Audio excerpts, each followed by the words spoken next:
We gon' stop. Let me know.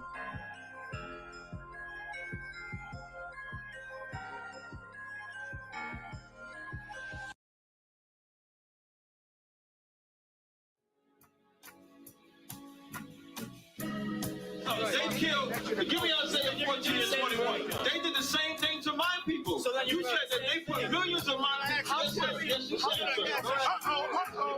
Should a murderer go to jail for murdering? Absolutely. Should a thief go to jail when he steals? Absolutely. Should a robber pay back the money he robbed? Absolutely. So why shouldn't the white man pay for what he did? That's right. One day you'll see just how it feels. Payback is a dog. It's a dog. Payback is a dog. It's a dog. Payback is a dog. It's a dog.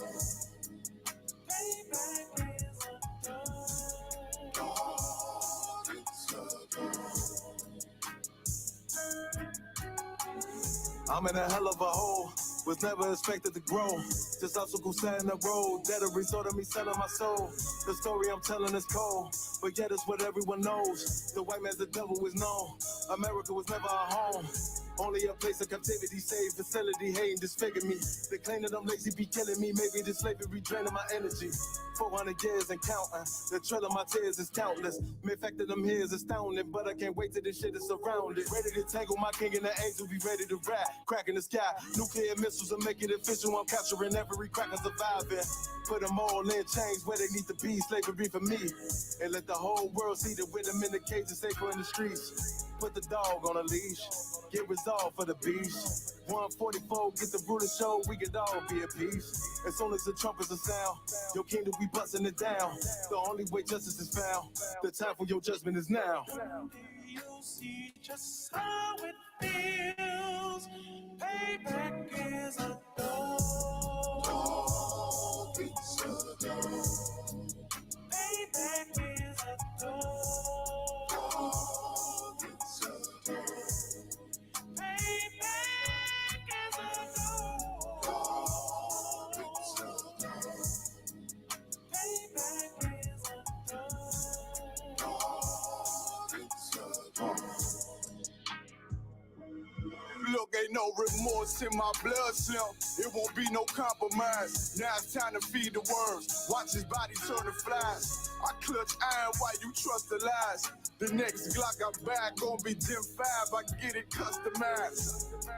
And sending shots off like farewell. Praying payback come back around like a carousel. Still remember YAHANNA's words ringing in my head like bells. Said you in his body, you fit the Lord, fuck the cartel. Triangle choke, apply pressure to the game like I did Vondale. Payback's a bitch in a dress, she a bombshell. Revenge is dish served cold, I just hope they making oxtail. Glock fresh out the box, I swear it got that new car smell. Made myself a target in the world of mad shooters. There was design fire for our babies to pass through in the day of our king's reign. I'll be overzealous. They bought my jealous, I bought brand new parabellums. One day you'll see just how it feels.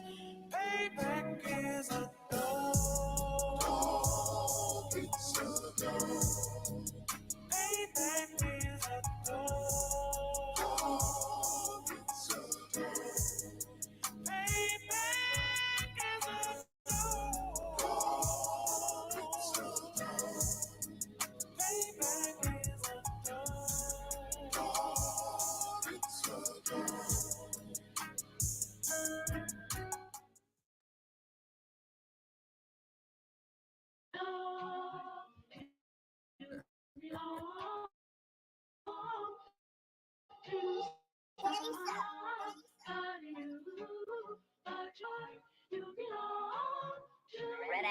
Where's he going with this shit?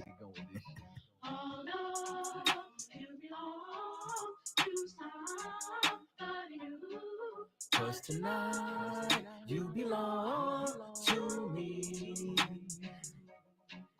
I'm from One West headquarters, Follow my captain's orders. Live in the land of pain and torture. No straw, but they want their mortar. Tell Trump, fuck borders. P.S. Prepare for slaughter. Never take their sons and daughters. Never give them alls in return. Niggas never want to learn. Till they laying in the urn. Babylon, Babylon, Babylon. You got to burn. Even if I gotta go with it.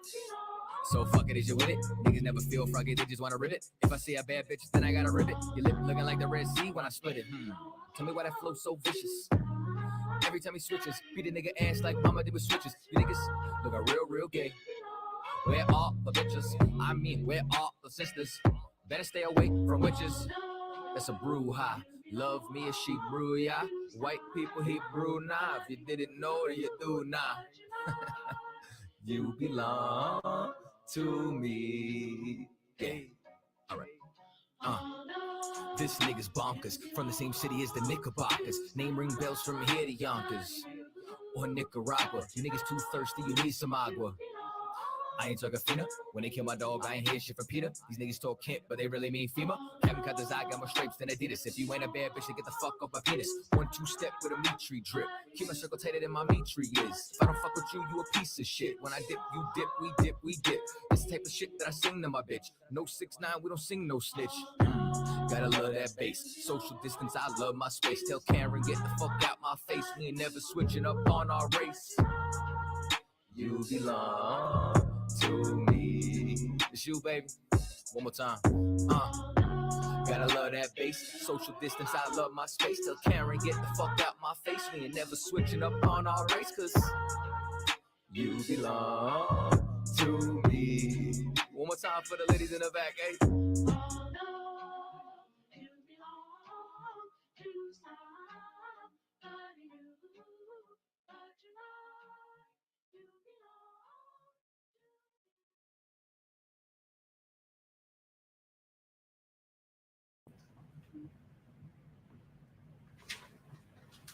Hey, Shalom, Israel, we live.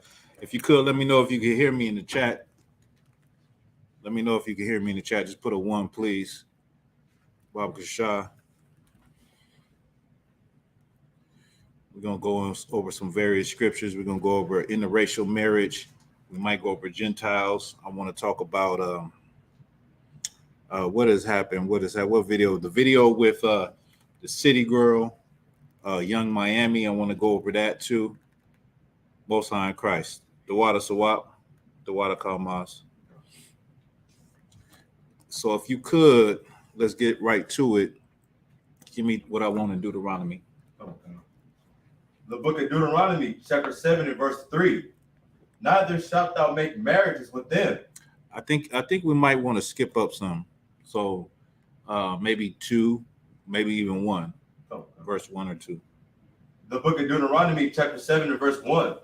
When the Lord thy God shall bring thee into the land whither thou goest to possess it. So when the Lord said when he was going to give us our land to go and to possess it, he's going to give us the land of Israel, a land of flowing with milk and honey, a land, plentiful and fertile, a land fertile, meaning that you grow good crops in this land, right?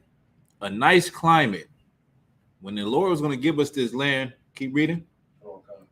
And had cast out many nations before thee. And he cast out many nations before we got there. There were nations already in that land, in that area. There were Canaanites, there was Jebusites. It was a lot of people in that land. Now, when you look at the historical, when you look at the timeline, we're talking about us getting this land about 4,000 years ago. But they have found archaeology, they have found settlements that span 8,000 years ago in Jericho. So it was people already there. It's people already living. That's why they talk about Adam and Eve was the first 2 people. There were already people on the earth.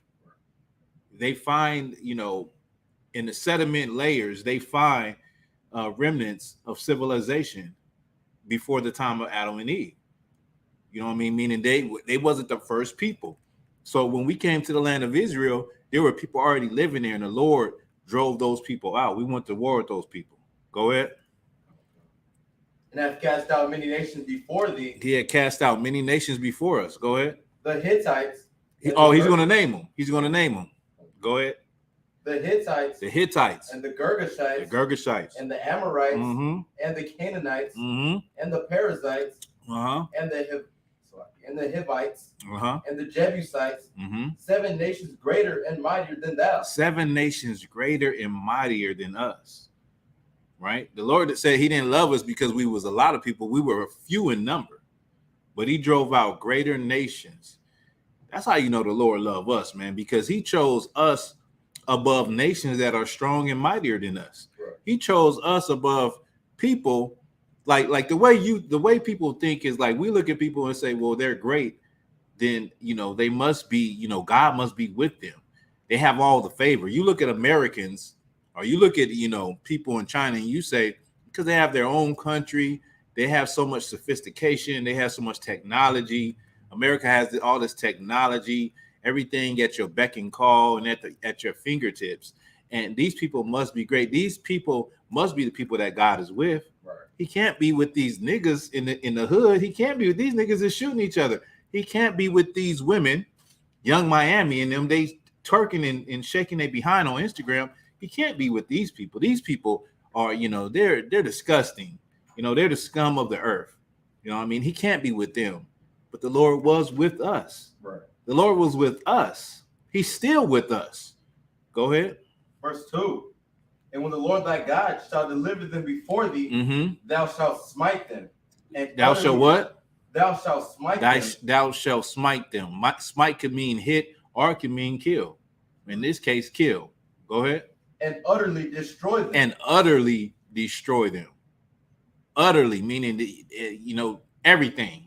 Destroy everything. Don't try to, take spoils and, spoils of war and keep things to yourself and say, oh yeah, this dude, he had a nice wardrobe. I'm gonna keep these clothes for myself. He's no longer here. Utterly destroy. That's what the Lord meant. That's what it means to utterly destroy. Right? Go ahead. And utterly destroy them. Thou shalt make no covenant with them, nor show mercy unto them. Thou shalt make no covenant with them, nor show mercy. And that's what we've done in America. We've made covenants with America, right? After we got out of slavery, we decided to turn right back to the devil and make covenants with him. The Native American Indians, seeing that this was a devil, turned around and still tried to make covenants and trust that he would be a man of his word. Right. The Lord said, don't make covenants with them. Go ahead. Verse 3. Neither shalt thou make marriages with them. This is the one. This is what we're here for. Neither shall thou make marriages with them. Why was that so important? That was so important because when a man is with a woman, he's eventually going to start liking what she likes, doing what she does, right. Doing things to try to please her, like serving her God, like trying to do things to accommodate her and not his own God. Right? Go ahead. Thy daughter thou shalt not give unto his son, nor his daughter shalt thou take unto thy son. So we wasn't supposed to give our daughter. And this is something else you can see in this. You see, we're not supposed to marry into these other nations. But what else do you see in there? It's saying thy daughter shall not thy give. You're supposed to give your daughter away and give your son away.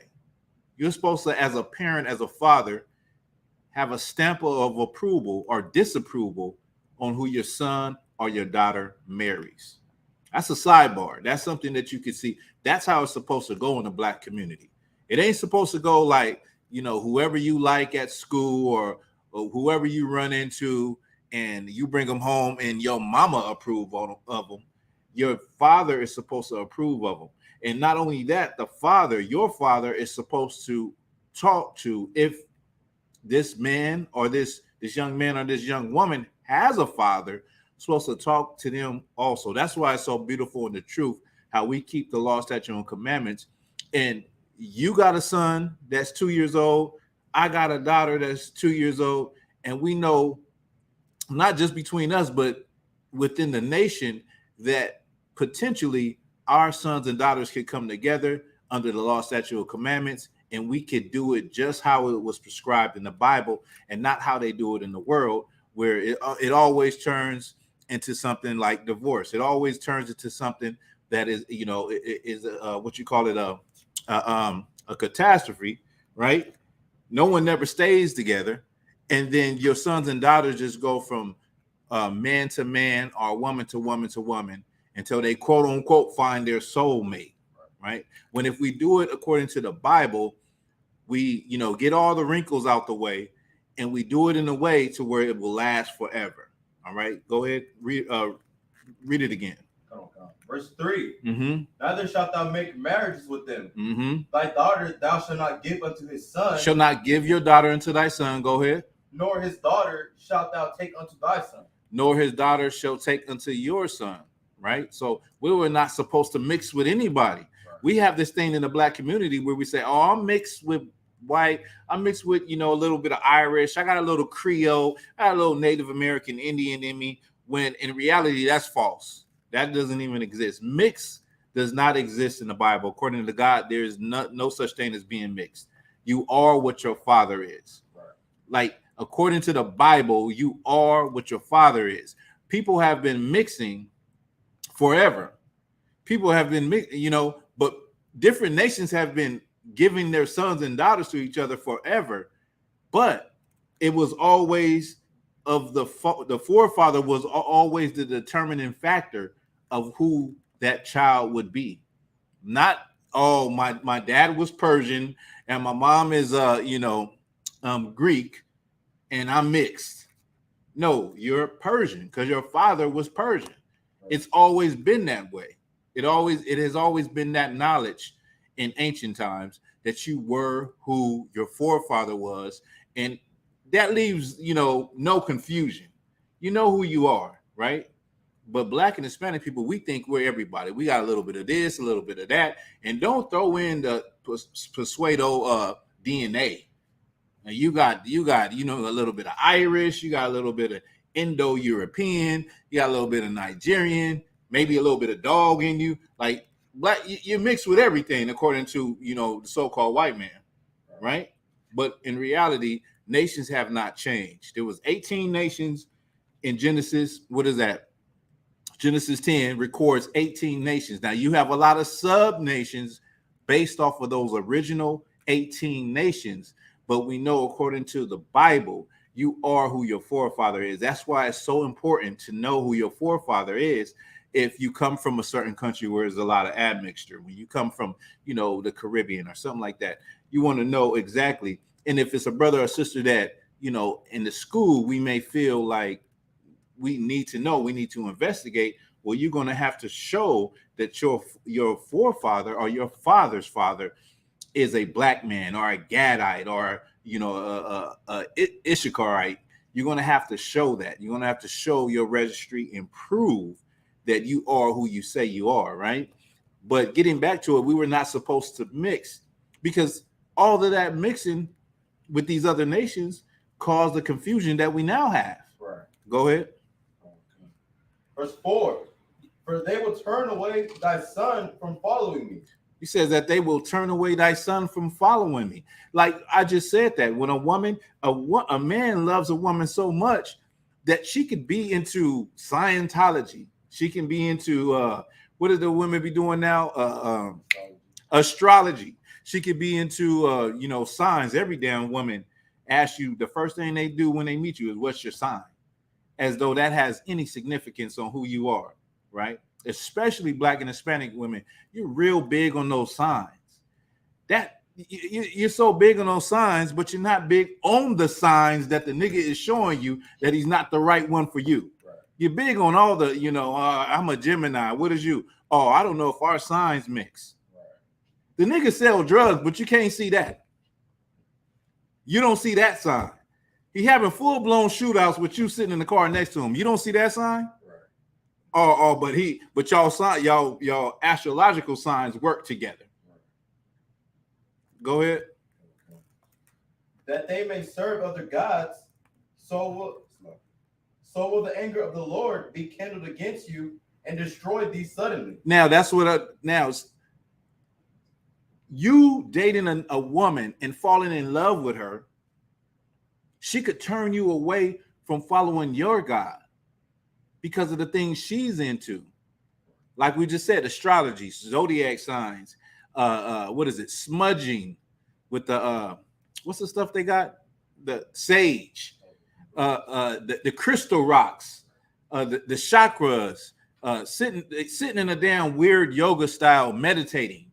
Like she could pull you away from actually serving your God, and then to appease her, what you start to do is say, well, maybe I can compromise my God and start doing some things that, you know, make her feel a little comfortable. Yeah. You know, she is my woman, and, you know, I love her and all that. So, yeah, we're going to go first. We're going to go, serve my God, and then I'll go serve your God. That's what would happen. That's the result of you sleeping with other nations and loving other nations. Go ahead. Verse 5. But thus shall ye deal with them.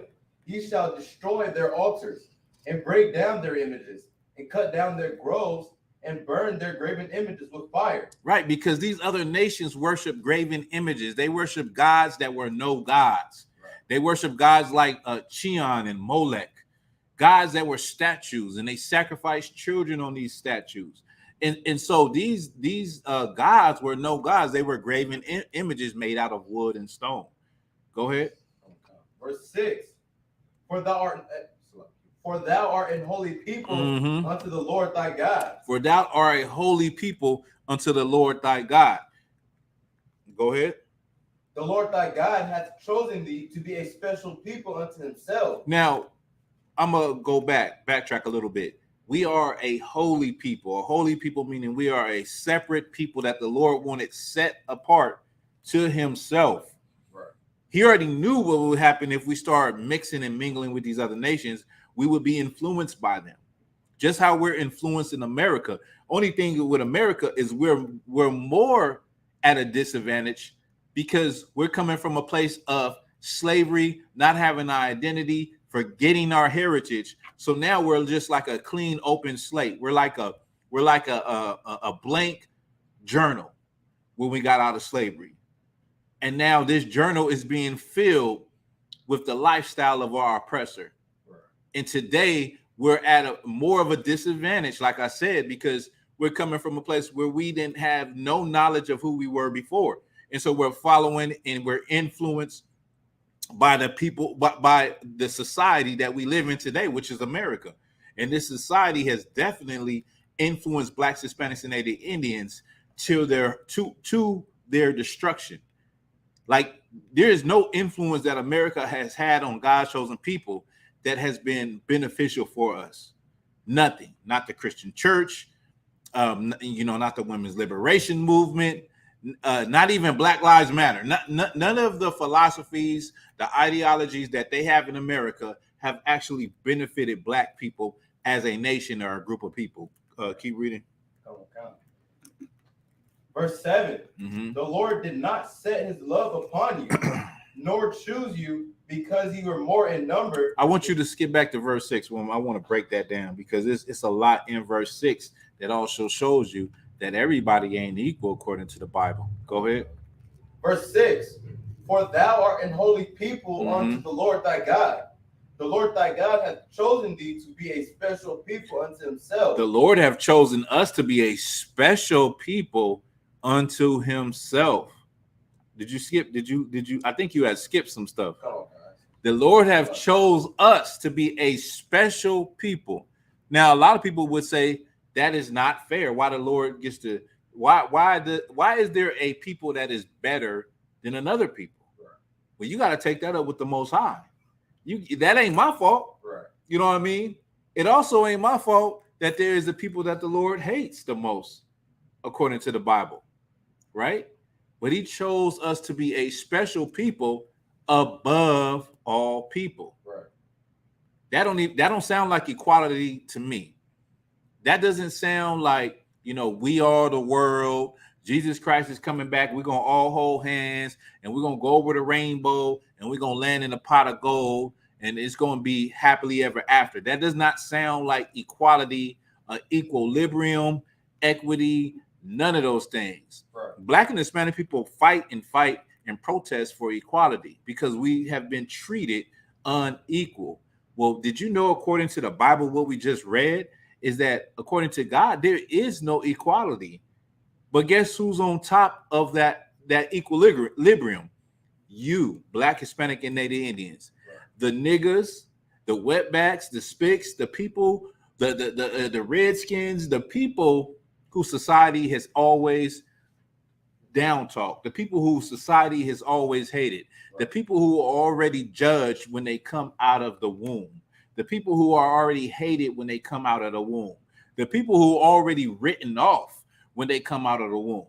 Hell, they believe that you have to be an exception to the rule in order to survive as a Black and Hispanic person. You gotta, make it in the NFL or make it in the NBA or get this full ride scholarship to become, a doctor or something in order to be special, in order to be considered somebody that is worthwhile. Well, according to the Bible, Blacks, Hispanics, and Native Indians are above all people. Right. Even if you are a drug lord, even if you are a drug addict, you're better than everybody. Right. Even if you are an alcoholic hanging at the liquor store, even though you don't know it and you begging for change and you're not doing anything with your life, according to the Bible, you're more special than all of those other nations that the Lord created. Right.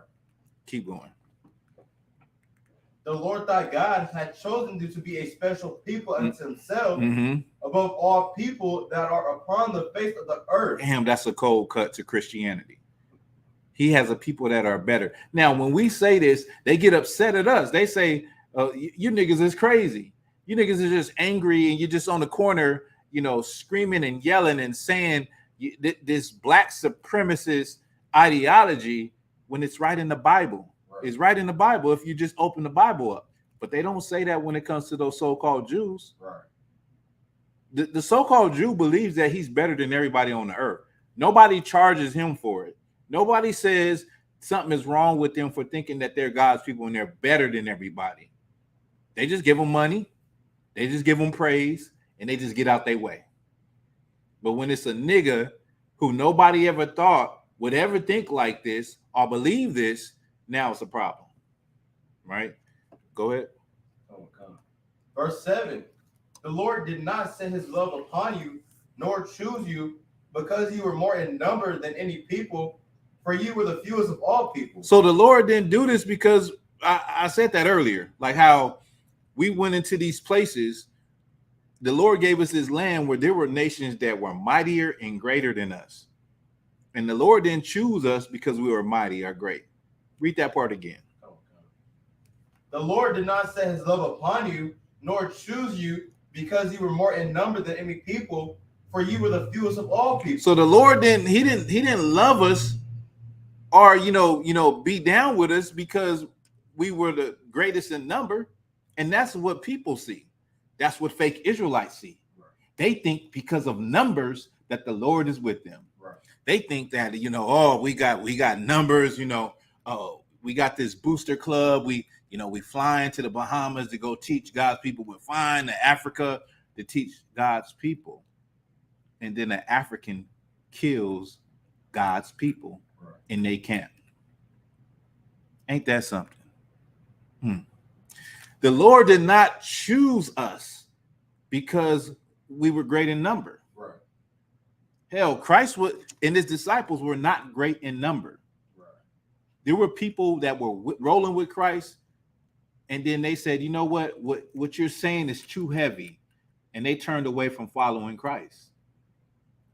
Christ and the men that he rolled with were few in number, showing you that the Lord don't deal with numbers. Right. He deals with the truth. He deals with the faith and the patience of the saints. He deals with brothers that are down and 100% in the truth. You understand? Go ahead, read that again. Verse 7. Verse 7. The Lord did not set his love upon you, nor choose you, because you were more in number than any people, for ye were the fewest of all people. Because you were the fewest of all people. Let me flip that for you. You were the fewest of all Israelite camps, but you were the home of the truth. Right. You were the ones that I love. You're the ones that I set my name here. I revealed to the world all over again after this knowledge was lost in 1969 that Jesus Christ was black, that the angels were black, that the Lord was black, and that blacks, Hispanics, and Native Indians were in North America, the 4 quarters of the earth. Right. I didn't choose you because you were great in number. I don't give a damn about numbers. You know who else gives a damn about numbers? This is going to trip you out. You know who else has a lot of confidence because of their numbers? It's the Black Christian church. Mega churches. Right. Mega churches have numbers. They have huge conventions every year. They have stadiums where they proclaim the name of and plead the blood of Jesus. And the Lord ain't with them. Right. They have vast amounts of money and donations pouring in where they can have planes and fly here and do this and go there, but the Lord ain't with them. Right. These people, the Israelites, were not as great as these other nations. They were not as mighty. They didn't have the big numbers, but the Lord loved them. And those nations found out sooner or later when we would come to war with them, and their armies would be vast, humongous armies. And they would look at our army like, this is nothing. We'll take it. This will be light work. And then we dust them. And then we put them down and destroy them utterly because the Lord was with us and he loved us. Right. Well, let me get back to it. That we're going to drop it on there. Give me Tobit 4 and 12. The case is that we're not supposed to mix with these other nations. We're not supposed to, interracial marriage, although it has happened. There's a lot of Black and Hispanic families that have interracial family members. It happened because we wanted to, love our oppressor. And we also didn't have the knowledge what we're supposed to be doing. We came from a clean slate here in North America where we didn't have the knowledge that we were God's chosen people. All we had was Catholicism, Christianity, which says to love everyone in Jesus' name. Right. But the Bible was always against interracial marriage. Always. And nothing has changed. How in the hell are you going to mix with everybody? Well, let me guess, when the Lord comes and brings New Jerusalem, I'll only see 12 gates with the 12 tribes of Israel. Right. So if you done mix with all these other people, is it going to be a mixed gate? Is it going to be a gate for mixed people? I don't think so. Right. That's not in Revelation. Go ahead. Okay. The book of Tobit, chapter 4 and verse 12. Mm-hmm. Beware of all whoredom, my son, and chiefly take a wife of the seed of thy fathers. The Bible says, beware of all whoredom. Whoredom meaning laying around with women. Beware of that as a man. Now this is Tobit. This is, I believe, it's his father telling him that. Beware of all whoredom. Right? Beware. What it means? Well, you see a sign on somebody's house that says "Beware of dog." What does it mean? Stand clear. Stand clear. Be cautious Right. of all whoredom. You see a sign that says "Beware of dog," and you about to walk into a yard, you're gonna stop. You're gonna back up. Like, hold up, where he at? I know he coming from somewhere. You're gonna think about it. You're gonna rethink it. You're gonna what was the word I'm looking for? You're going to reassess. You're gonna rethink it, and you're going to reassess. And so that is what his father is telling him. Read it from the top. Okay. The book of Tobit, chapter 4 and verse 12. Beware of all whoredom, my son, and chiefly take a wife of the seed of thy fathers. And chiefly meaning above all, take a wife of thy fathers. Right. Beware of all whoredom, and chiefly take a wife of thy fathers. Take a wife of your own people. Get you a wife from your people. you got 12 tribes to choose from.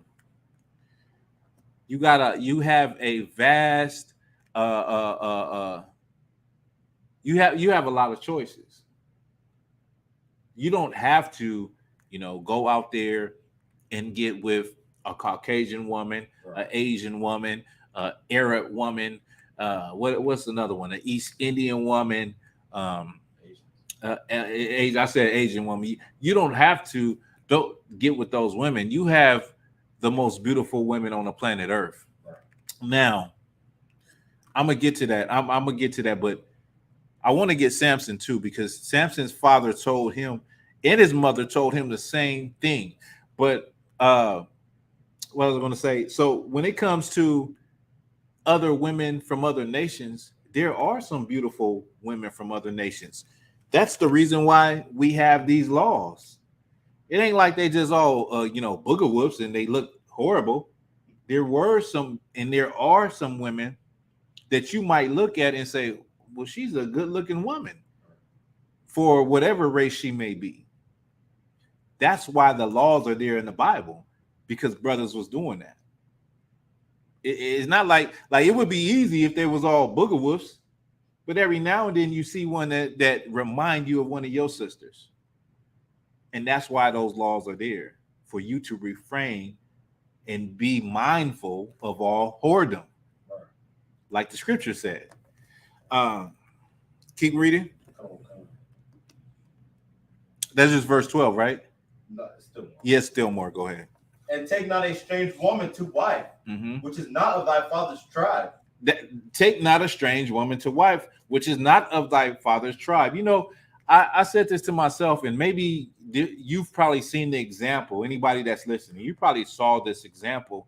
But what I've saw from my personal experience is that when it comes to even Africans, right?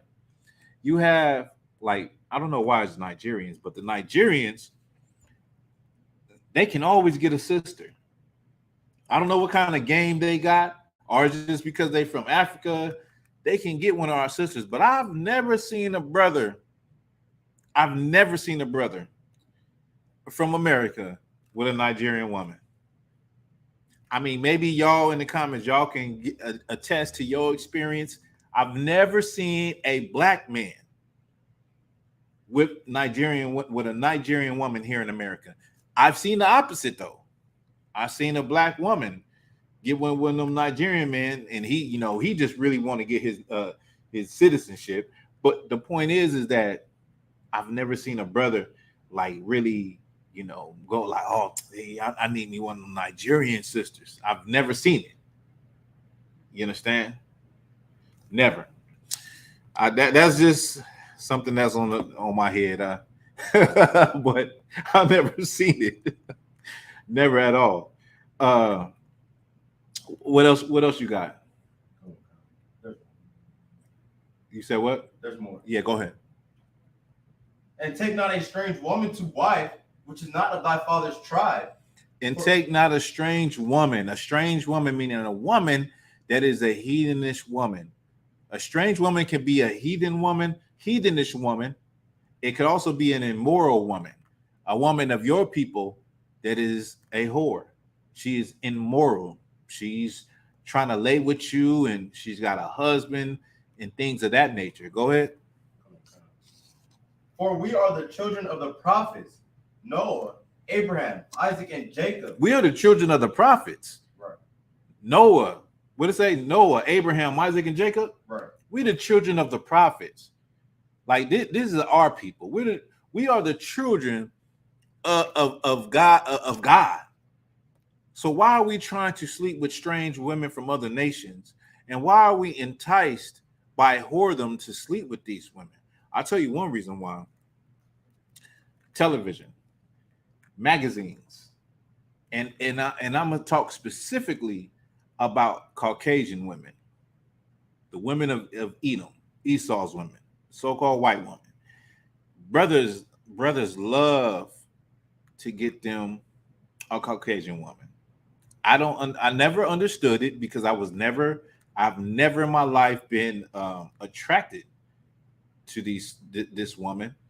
But brothers, it's something, it's almost like a disease that black men have.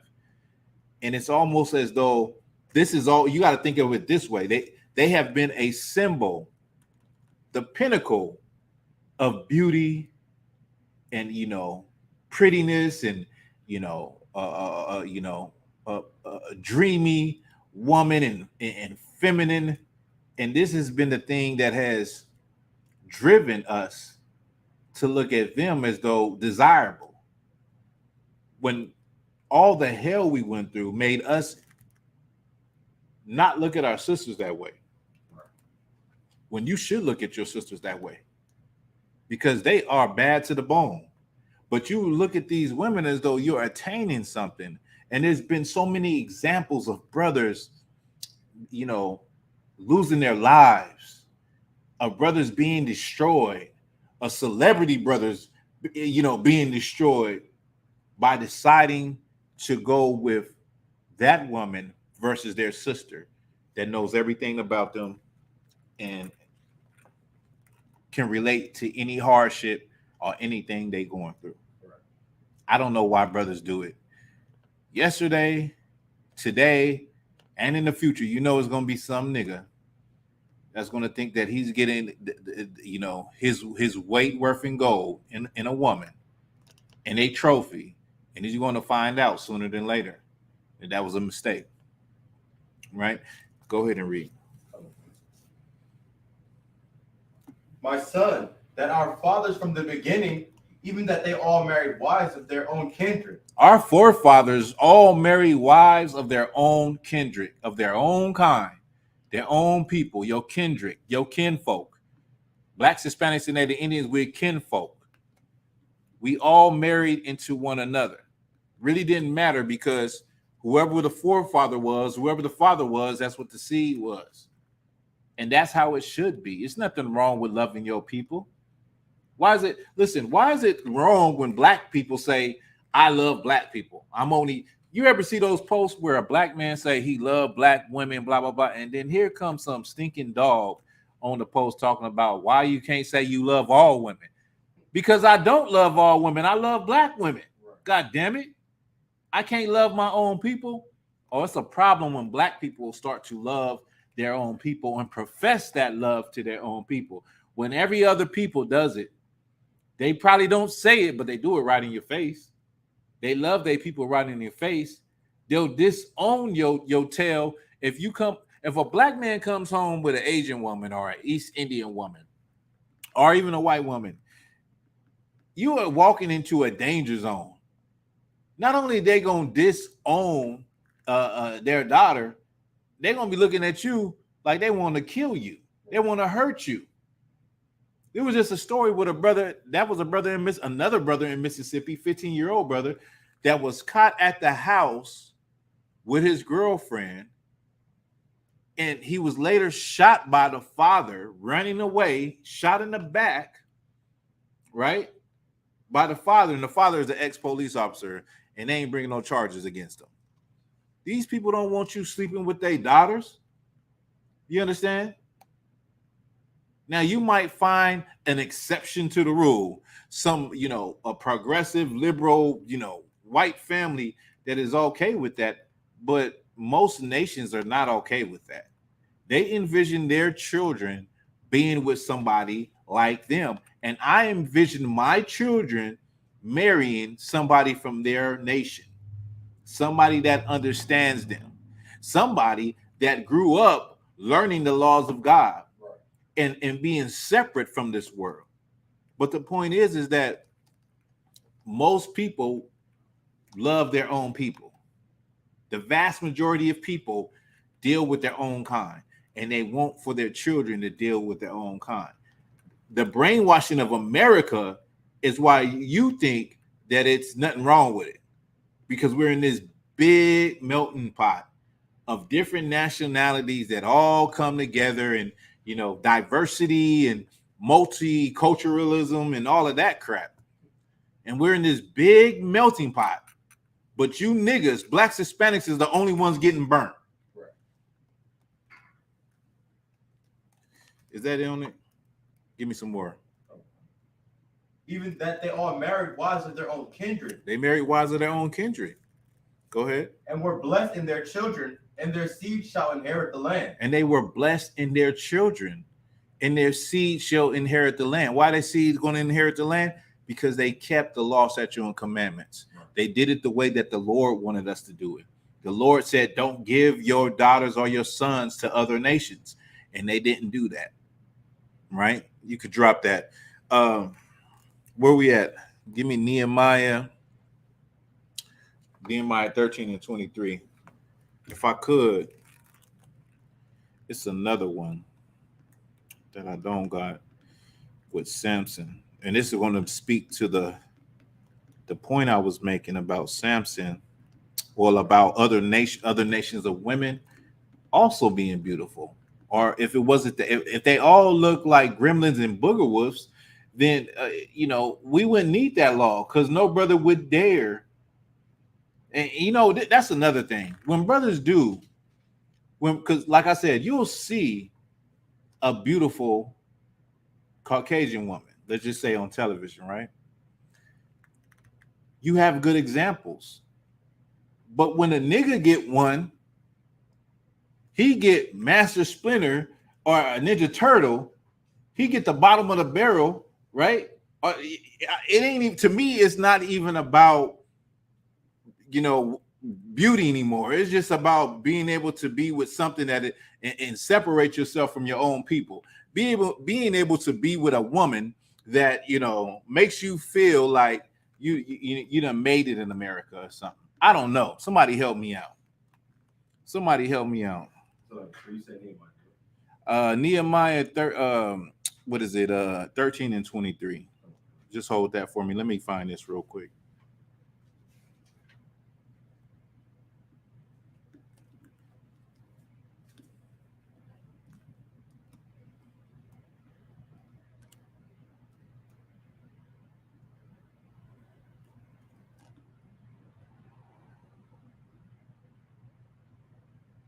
Give me get Judges 14 and 1. Salakia.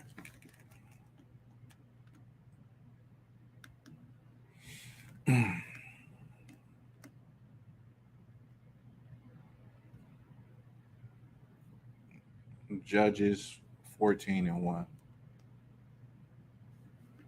The book of Judges, chapter 14 and verse 1. Mm-hmm.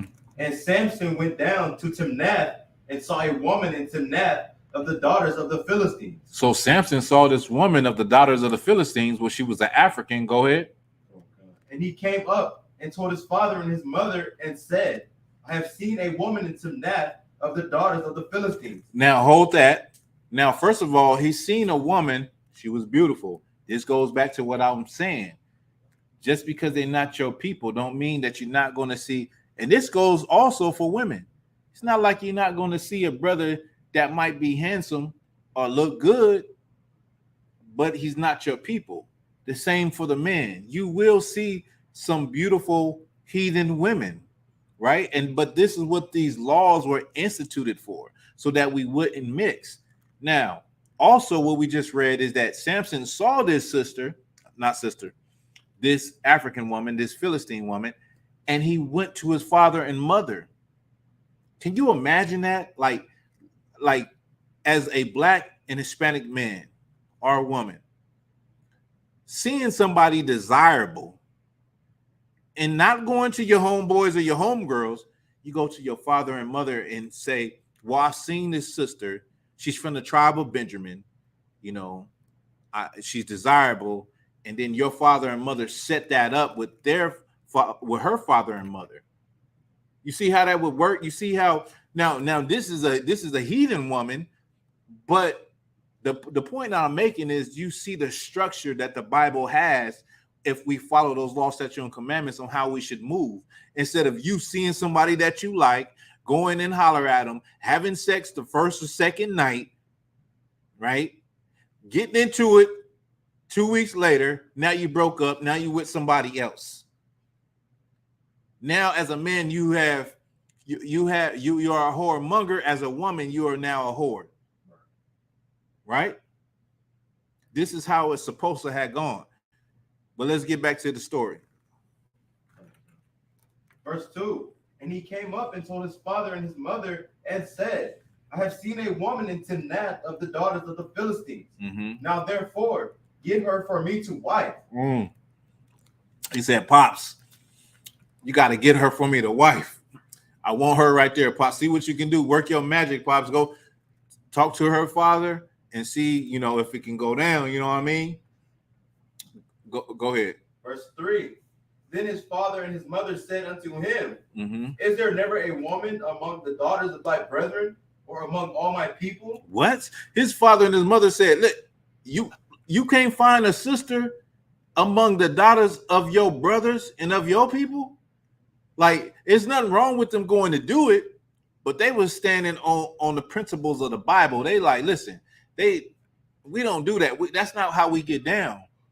You can't find somebody of your people. You can't find somebody from the tribe of Issachar. You can't find somebody from Benjamin. Somebody, you got to go to the Philistines. You want one of those daughters? Go ahead. That thou goest to take a wife of the uncircumcised Philistines? Of the uncircumcised Philistines? Of the heathens? That's what you want. You want a heathen wife. You got all, like I said earlier, you have all of these beautiful sisters to choose from, but you want a heathen wife? That's what you want? Go ahead. And Samson said unto his father, Get her for me, for she pleaseth me well. So, Dad, I really like her, Dad. I'm telling you, Dad, like, I think this really can work. I hear what you're saying, Pops, but man, I mean, I've never seen nobody like her before. Samson is headstrong, and he's dead ass. He wants Delilah, which is a Philistine. Go ahead. What verse is that? That was verse 3. Is that it? Come on, that was verse 3. You can drop that. The point is that just like Tobit's father, he said, beware of all whoredom.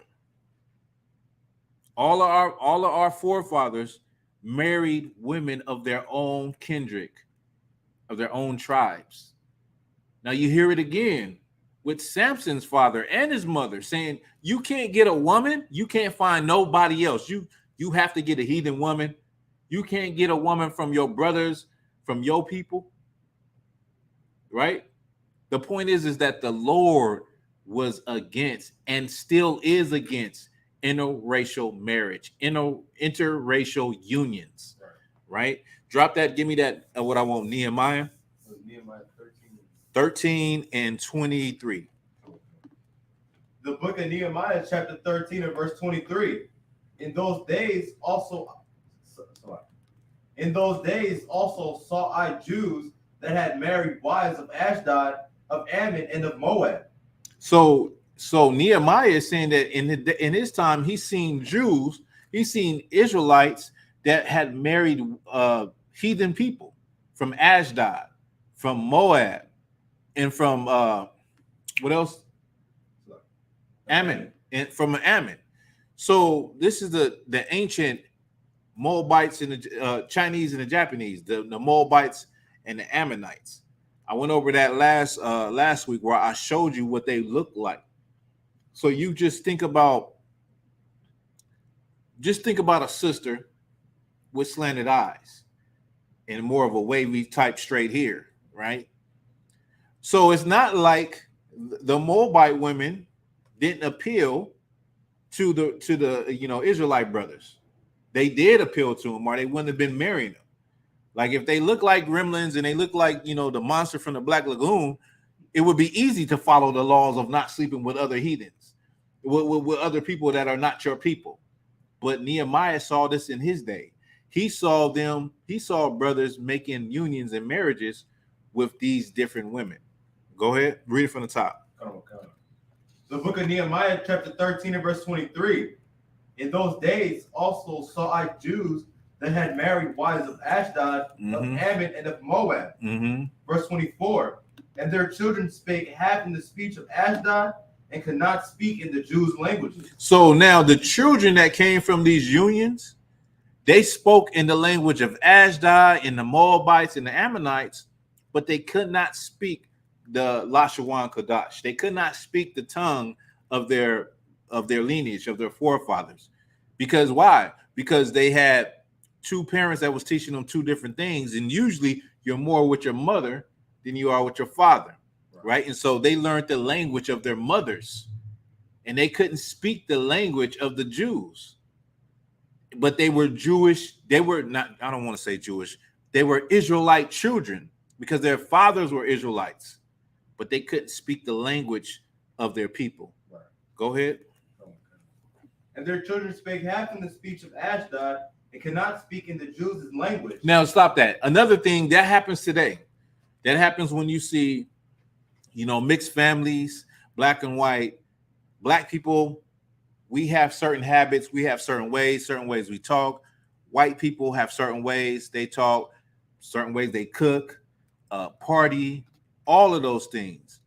And there's a void in between when you have children like that a lot of people that are they have a black father, white mother, they will tell you that there's a difference from being around their black family and their white family. There's a difference, and it causes a lot of how can I say confusion and what's the word stress in the head of the child, because they're torn between these two different families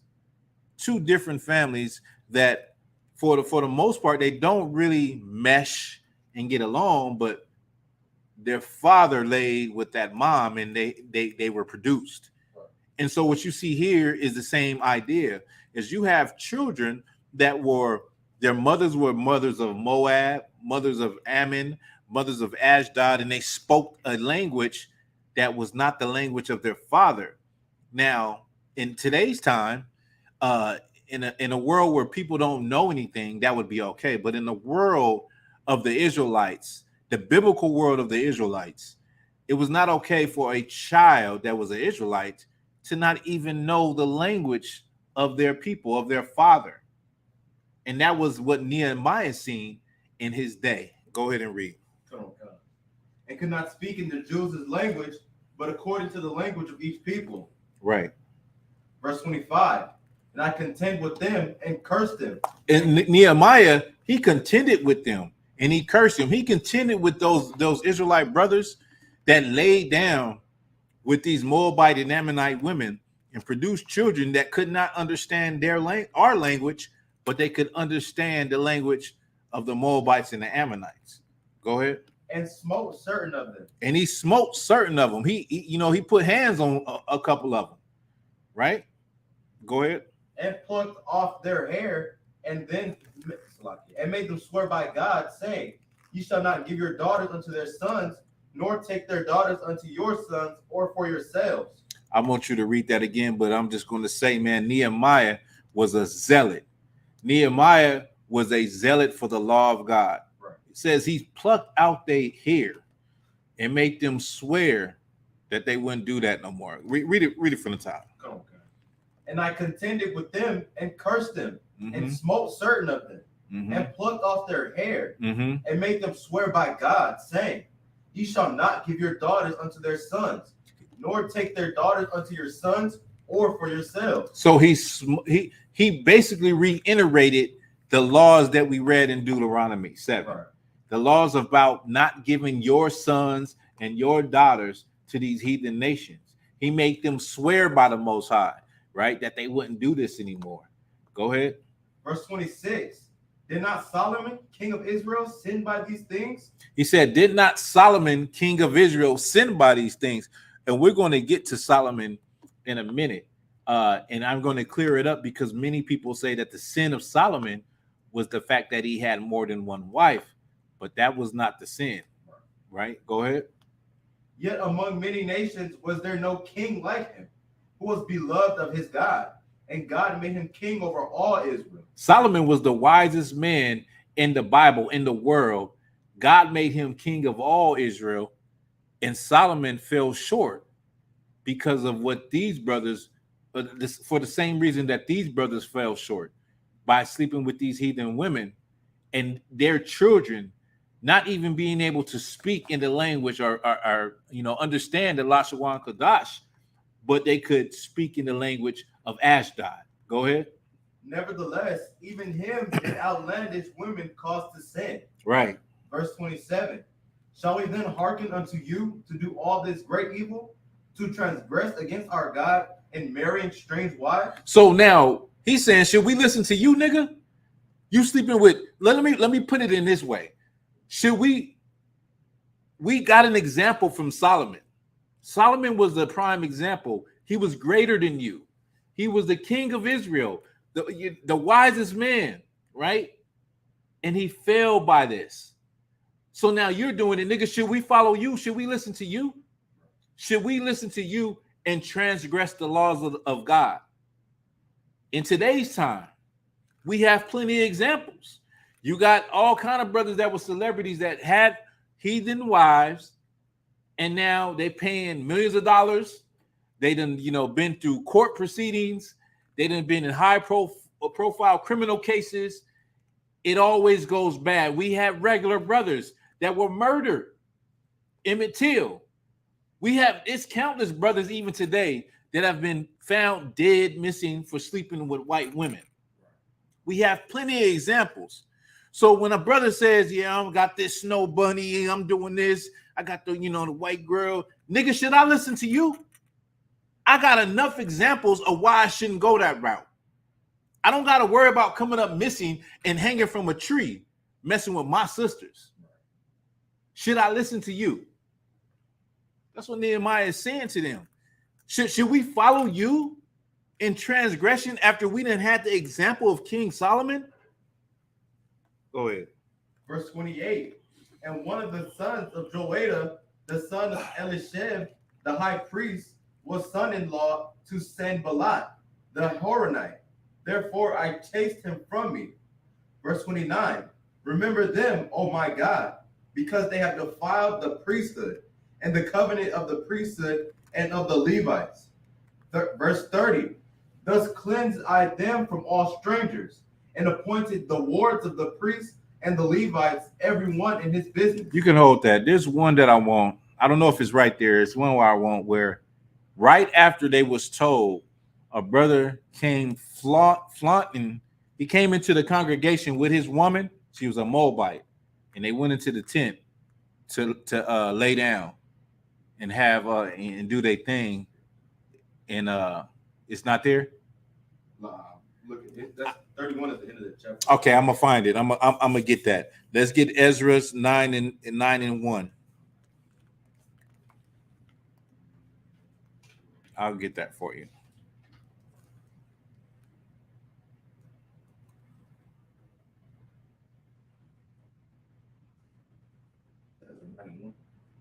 Yeah, Ezra 9 and 1.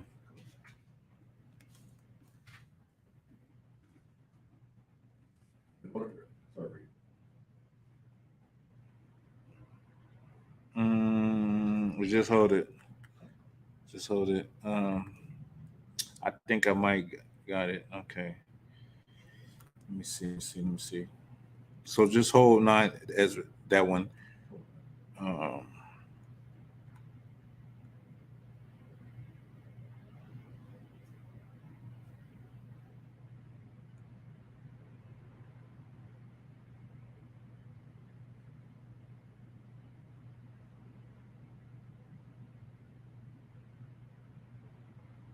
Let's just get Numbers 25. I think we could just go through this one. 25 and 1. Numbers chapter 25 and 1. The book of Numbers, chapter 25 and verse 1. And Israel abode in Shittim, and the people began to commit whoredom with the daughters of Moab. The people began to commit whoredom with the daughters of Moab. Go ahead. Verse 2. And they called the people unto the sacrifices of their gods, and the people did eat and bowed down to their gods. Verse 3. And Israel joined himself unto Baal Peor, and the anger of the Lord was kindled against Israel. So they started to sleep with these women and started to follow these gods, these Moabite gods. Beth Peor. Go ahead. Verse 4. And the Lord said unto Moses, take all the heads of the people and hang them before the Lord against the sun. You think it's a light thing to sleep with these other nations and to accept their way of life and live like them and serve their gods. The Lord said, take all of the heads of the people and do what? Take all the heads of the people and hang them up before the Lord against the sun. And hang them. Go ahead. That the fierce anger of the Lord may be turned away from Israel. Good night. That was the judgment of sleeping with other nations and in turn following their gods. Go ahead. Verse 5. And Moses said unto the judges of Israel, slay ye every one his men that were joined unto Baal Peor. Mm-hmm. So after sleeping with these women, starting to lay with these heathenish women, these Moabite women, which, like I said before, they I'm pretty sure some of them look good, and these brothers fell for it. They were not cautious of the whoredom that Tobit's father told him to beware of, and they started to actually worship that god, Beth Peor, right? Baal Peor, Salakia. Go ahead. Verse 6. And behold, we haven't got to the part that I want, but keep going. And behold, one of the children of Israel came and brought unto his brethren a Midianitish. Midianitish. A Midianitish woman in the spirit of Moses, and in the sight of all the congregation of the children of Israel. Now, after all that just happened, you got some simple nigga. He gonna bring his snow bunny in front of all the congregation in the spirit of Moses. After all of this just happened, he gonna bring his heathen woman around everybody, just like a nigga in the hood. Yeah, I got this snow bunny. Yeah, we about to do a lick. You know what I'm saying? She work up at the office. She gonna, he think he's doing something. He think he got some trophy. He think he done hit the lottery, right? Go ahead. And in the sight of all the congregation of the children of Israel, who were weeping before the door of the tabernacle of the congregation. Mm-hmm. And when Phinehas, the son of Eleazar, the son of Aaron the priest, saw it, he rose up from among the congregation and took a javelin in his hand, and he went after the men of Israel into the tent. Now Phinehas, he was a zealot. He was a warrior. He was a brother that understood that was a disgrace, and he served the Lord to a T. He seen that. He picked up a javelin, and he followed that brother with that Midianitish woman that they went into a tent, obviously to do what they was going to do. Go ahead. And he went after the man of Israel into the tent, mm-hmm. and thrust both of them through, the man of Israel and the woman through her belly. So he thrust both of them through. He took that javelin and he thrust both of them through. Obviously, the brother was on top of the Midianitish woman doing his thing. He killed both of them. Any more on that? Go ahead. So the plague was stayed from the children of Israel. So that the plague was stayed from the children of Israel. What was the plague? The plague of the Lord being displeased, and the plague of the children of Israel sleeping with strange women who are not their tribe, Moabite women, Ammonite women, Midianitish women, right? That's how serious it is. So when I see a brother, like I see a brother and he's with a woman that is not his sister, I feel sorry for that brother because he doesn't know what he's getting into. He doesn't know the danger that he is actually in. And that danger can come from all ways. It could come from her. It can come from her people. It can come from her family. It definitely has happened. It's not, out of the scope of reasoning that could happen, right? And you have all the examples to know that that ain't the way to go. Now, if you're a brother and you have children with a woman that is not an Israelite, well, you have children with her. It's nothing you can do at that point. It's nothing you can't change anything. But your rib, she's still your rib. You still got to treat her according to the law. She's still your wife. She's not your sister. She can't come up in here. She can't come to the high holy days or the Passover, but she's still your wife. But for the brothers who have not yet had children with heathen women, you have a chance to change. You got a chance to make a different choice and to turn around and love your sisters and look at your sisters with the same compassion and a love that you have for these women that are not Black, Hispanic, and Native Indian women. You can drop that. Give me Ezra 9:1. The book of Ezra, chapter 9 and verse 1.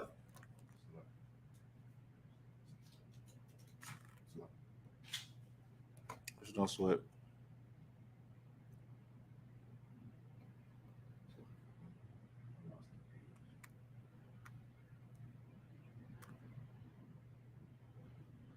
The book of Ezra, chapter 9 and verse 1. Now when these things were done, the princes came to me, saying, the people of Israel and the priests and the Levites have not separated themselves from the people of the lands, doing according to their abominations, even of the Canaanites, the Hittites, the Perizzites, the Jebusites, the Ammonites, the Moabites, and the Egyptians, and the Amorites. Right. So of course we were living the life of these other nations. We were, not separated from them. We wasn't separated because we were marrying into these other nations. We were having relationships with these other people. And like I said earlier, when you have relationships, you start to share each other's gods. You start to, approve of things you would never approve of as a man. A woman does things, and a lot of men, they're so weak. They want to appease a woman. So they'll do things, or they will start to institute things that, pleases a woman, right? But these things go against God. Skip to what I want. Let me hear what verse 12 says. The book of Ezra, chapter 9 and verse 12. Now therefore, give not your daughters unto their sons, neither take their daughters unto your sons, nor seek their peace or their wealth forever. So this is the thing. This is it again. We've heard this. We heard this 3 different times. Give not your sons to their daughters, or give not your daughters to their sons, or your sons to their daughters. Now it added something to there. Don't seek their peace. A lot of times in ancient times, in order for 2 warring nations to have peace, what they would do is they would, marry away their daughter and their sons together so that these 2 nations could have peace. It's almost like, if you can think about the wars that we've been having, the racism wars, and let's just say that Black people had a king. We had a royal family in America, and all the racism and the hatred that we've been going through. And the king thinks of how can I stop this? How can I stop them from, hanging us and lynching us and burning us? I will send my messengers to talk to the king of Edom, right? Of America, of the president of the United States. And we'll make an agreement. And I will give my son or my daughter to his son or daughter. And that arrangement of that marriage would quell or stop all of the hatred. He would put out a decree that his people don't hurt my people or hate my people. I'm giving you an analogy of how it would happen in ancient times. Of course, that would never happen today, but that's how people would come together. Well, the Lord said, don't seek their peace. He said, don't do anything to seek their peace or their prosperity. Don't give your sons and your daughters to them in order to seek their peace and their prosperity, in order to have peace, in order to, gain riches, because that's what people do. That's what people have done in history. You could drop that and give me 1 Kings 11:1. 1 Kings 11:1. Then I'm gonna go into this story, this video with Young Miami. The book of 1 Kings, chapter 11, verse 1. But King Solomon loved many strange women, together with the daughter of Pharaoh, women of the Moabites, Ammonites, Edomites, Zidonians, and Hittites. Mm-hmm. Verse 2.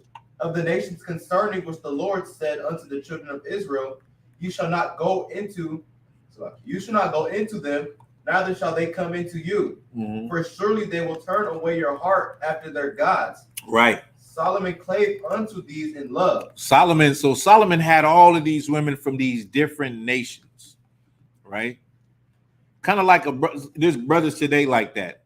Brothers that, you know, they have a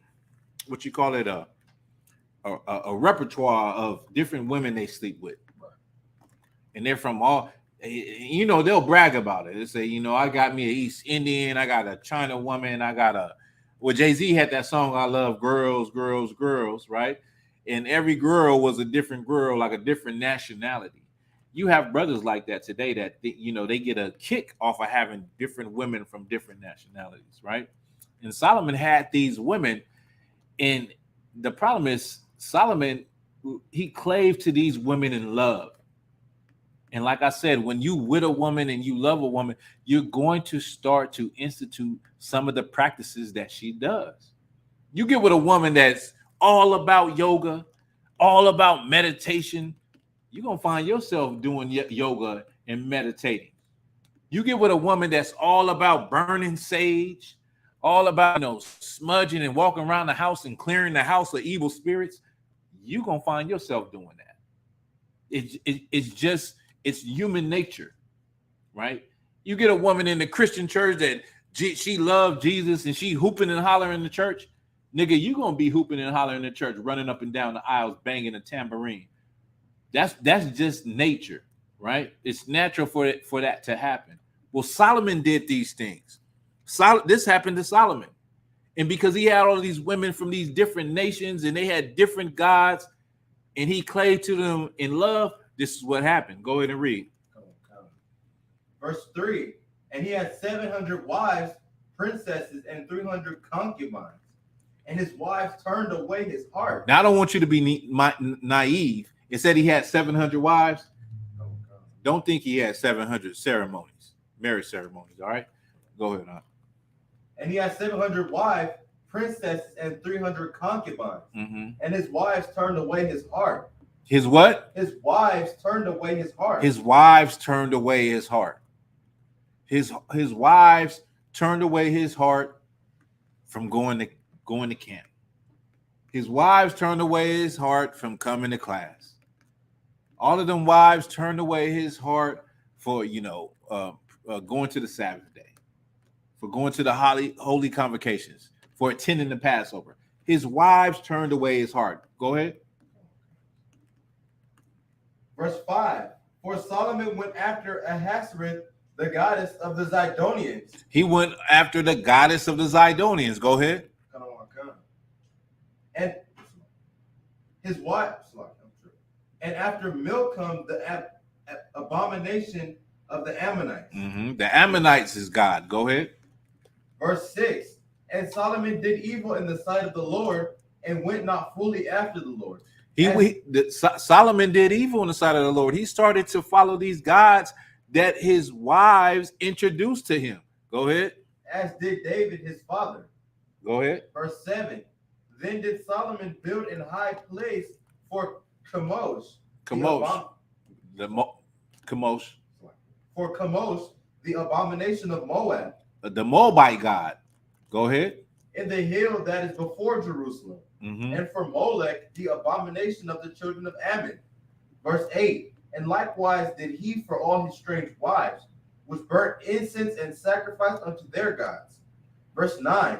And the Lord was angry with Solomon, because his heart was turned from the Lord God of Israel, which had appeared unto him twice. The Lord God of Israel had appeared to Solomon twice, and that didn't stop him from doing these things. Right. He had these wives, and he wanted to please these wives, and he clave in love to these different wives, and he started to build altars to their gods.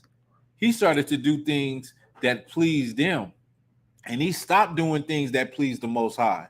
And that's why we're not supposed to be loving these other nations, because you'll be in a twist. You get caught up in a twist. You'll be in a bind. You won't know how to let Easter go because your wife ain't going to let Easter go, your strange wife. You won't know how to let Christmas go because that wife that you got, she's all about Christmas. Her family does the big thing for Christmas. You understand what I'm saying? So that is the thing that you have to be mindful of. It ain't just about, you not being with these women. It's about what comes with being with these women that are not your people. Right. That's what comes with it. That's part of the ball game, right? It ain't just being with them and you still your own person. Eventually, you will turn your back on the Lord. The Lord never wanted that. Right. He wanted us to be blessed in what the inheritance he had gave us. But we're not blessed now. We are not blessed with the inheritance that we have been given because we believe in multiculturalism. We believe in that we should be able to marry or be with anybody from any race as long as, it's real love.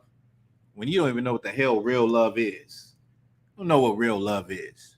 Real love is keeping the commandments. Right. Real love is doing what the Lord says to do. Real love is doing what the Lord says to do for your people, right?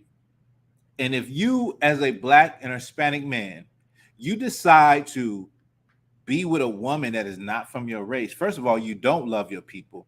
Secondly, you don't love yourself. Thirdly, you're going to find yourself in a bind. You say, I'm in a bind, Nate. You're going to find yourself in a bind. You're going to find yourself at odds ends with either her family, with her, or with somebody that sees you and doesn't like the fact that you're together. Because it's not natural. What's natural according to the Bible is for you to be with your own kind. That's natural according to the Bible. To be with your kindred, with your kinfolk, with people who are of your same tribe, of the tribe of your forefathers. Right. The Lord is against interracial marriages. He's against interracial unions. And you have not only examples from ancient times, biblical times, you have examples right here in present day America why you're better off being with your people, even if you don't know the truth.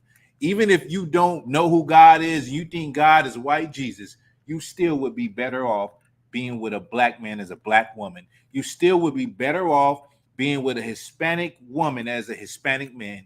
You still would be better off being with a Native American man than, with any other nationality. So I'm gonna move on. Let me get pull this video up real quick. Give me train up a child in a way they will never depart from it. Let me get this.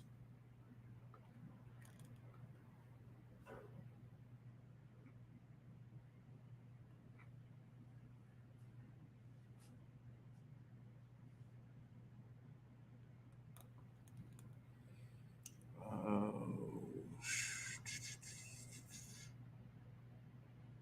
me present this video.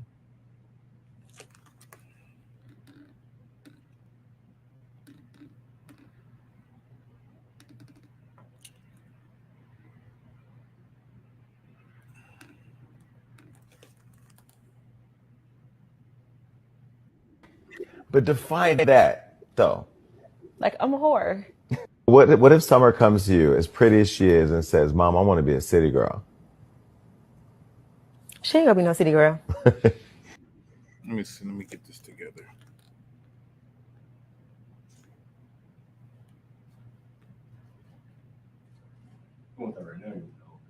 Yeah, just hold it.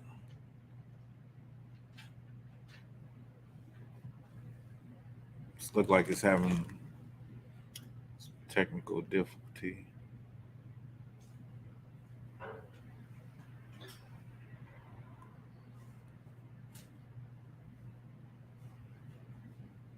Let's see.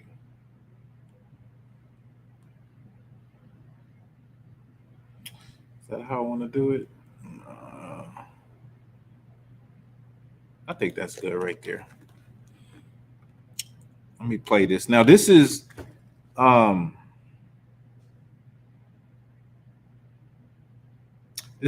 Miami, and she's talking about what she's saying is that she's a whore, and this is I forget this dude's name, but he is LGBTQ. He has a show, right?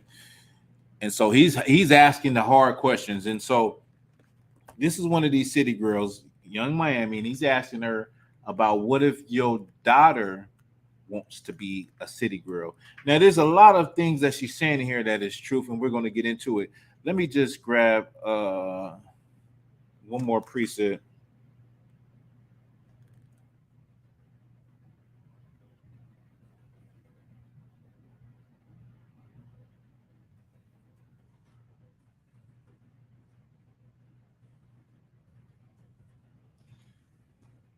Right? Okay.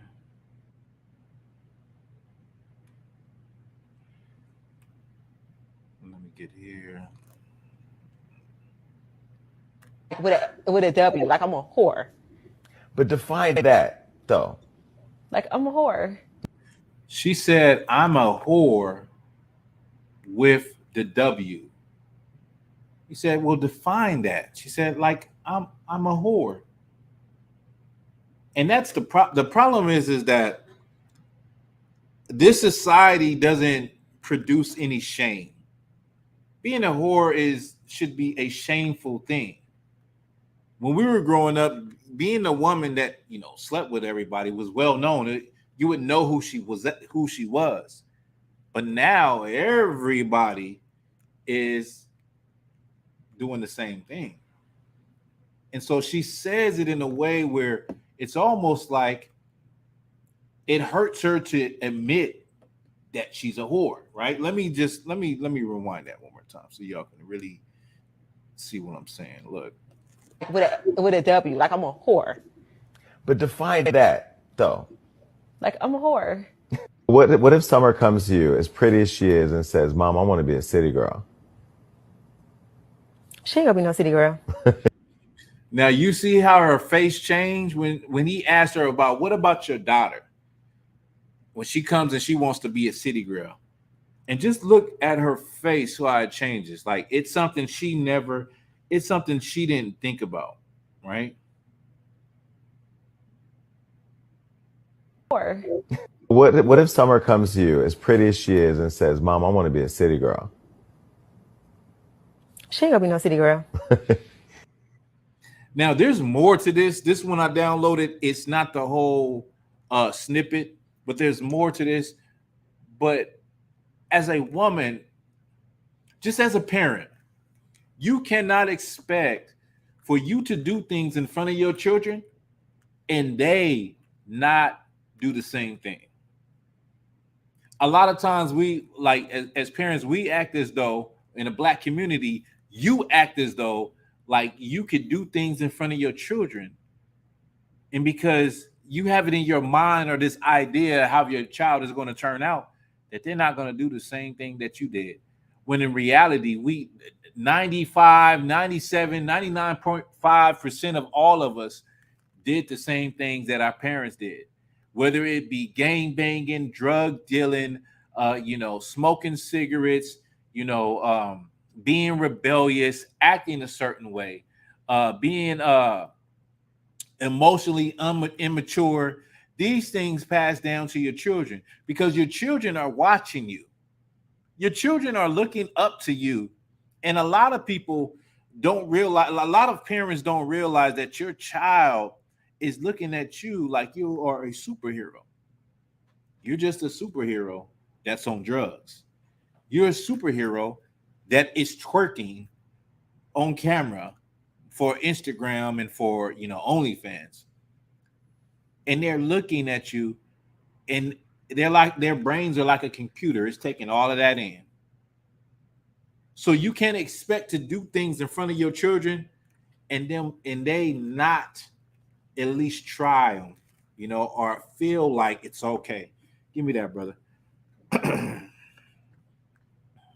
book of Proverbs, chapter 22 and verse 6. Mm-hmm. Train up a child in the way he should go, and when he is old, he will not depart from it. The Bible says to train up your child in the way they should go, and when they old, they won't depart from it. Now, it starts off by saying to train up a child. Like when you go, let's just say you train anything. What is it to train, young man? What is it to train something? To like teach, to mold. To teach, to mold. The Bible says to train up a child. So if I was to go to a class to be trained on something, on painting, or trained on how to, you know, walk in a straight line, whatever, I would have to constantly go to get to perfect it, to get better and better. So as a parent, you're constantly telling your child, don't do this, don't do that. This is how you do this. This is how you do that. It's a perpetual, constant thing that you're doing when you're training your children in the way they should go. You're training them with manners and all that. How in the hell can you tell your child to have manners when they look at you as a parent and you don't got no manners? How can you tell them, you know, to clean up after themselves when they look at you and you don't never clean up after yourself? You lazy, and you leave trash around. Your room is a pig pen, but you're telling them, you know, clean up this pig pen, clean up your room, but they see you do the same thing. That's poor parenting. And that's a lack of knowledge of who you are as a people also. So you can't be Young Miami or any of these sisters that live a life of a whore, display themselves as a whore. This is out of her words. I don't want to get, shut down on, ban or this video taken down, but her own words. Like, let me just make a disclaimer. If this video get took down, this video, this whole podcast should get taken down, right? For her saying whore, calling herself a whore. She said, I'm a whore with the W. Right? That's my life. But my daughter ain't gonna be like that. Nah, she ain't gonna be like that. She goes on to say she gonna be, I see her like, being good, and I think like school or something, doing good for herself. But if you're doing this on the internet, it's always gonna be there. It reminds me of what the rapper, the girl Cardi B had said something similar when I guess it was a video where she's in a room listening to her own song is playing, and she said she made her daughter leave out the room, or she turned it off. Her daughter walked in. She turned it off. She turned off the WAP song. She didn't want her daughter to hear the WAP song. So these sisters, they don't want that for their children, but they're not thinking about the things they do in front of their children. They're not thinking about the things they do on the internet. I learned a long time ago when I was in a computer class that everything that's on the internet stays on the internet. And most of y'all that watch those, reality crime TV shows, that whatever you put in your phone, text in your phone stays. It stays there, even though you deleted it. That's how the police can go in there and still pull up the messages and all of that. But whatever you do stays there. The other thing happened with this was some months ago. What's the other one? The bald-headed one that was with Kanye West and Wiz Khalifa. Amber Rose. Her son comes to her asking her about her OnlyFans account because there's students that hadn't seen the OnlyFans account and they getting on him, questioning him about it. Right? So these things are going to affect your children. These are going to hurt your children. And you can't say that what you do in your personal life, your child ain't going to do. Because if you're not teaching them or training them anything better than that, and you're not giving them an example that they can look at, how in the hell are they supposed to think that they should do anything else? Read that again for me, Hawk. The book of Proverbs, chapter 22 and verse 6. Train up a child in the way he should go. And when he is old, he will not depart from it. When he is old, he won't depart from it. You can't live your life as a stripper, as a whore, as half naked on social media, doing these things. A lot of y'all be having your daughters take the pictures for you. You can't do these things and then think that your daughters are not going to turn out the same way. Right. That is foolish to think that way. In fact, that is immature to think that anything better can come out of that. At the very least, you are emotionally hurting and traumatizing your children by behaving this way and then telling them that they're going to be another way. Right. It's not a proud thing to look up one day, 10 years from now, and see your mom tail all in the air for the whole world to see and have to explain that to your friends. Right. That's not a proud moment.